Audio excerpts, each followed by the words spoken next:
Israel ও যুক্তরাষ্ট্রের সঙ্গে চলমান সংঘাতে পূর্ণাঙ্গ বিজয় না হওয়া পর্যন্ত লড়াই চালিয়ে যাওয়ার ঘোষণা দিয়েছে ইরান।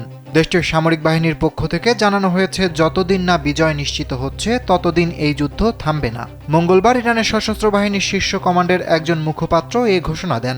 ইরানের খাতাম আল আম্বিয়া সেন্ট্রাল হেডকোয়ার্টার্সের কর্মকর্তা আলী আবদুল্লাহি আলী আবাদি বলেন, ইরানের অখণ্ডতা রক্ষায় দেশটির শক্তিশালী সশস্ত্র বাহিনী গর্বিত, বিজয়ী এবং অবিচল।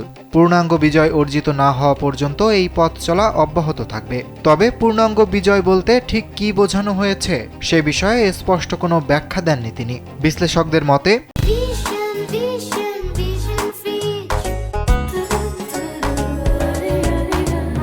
যুক্তরাষ্ট্রের সঙ্গে সম্ভাব্য আলোচনায় কোনো ধরনের ছাড় না দেওয়ার বার্তা দিতেই এমন কঠোর অবস্থান তুলে ধরেছেন ইরানের সামরিক নেতৃত্ব।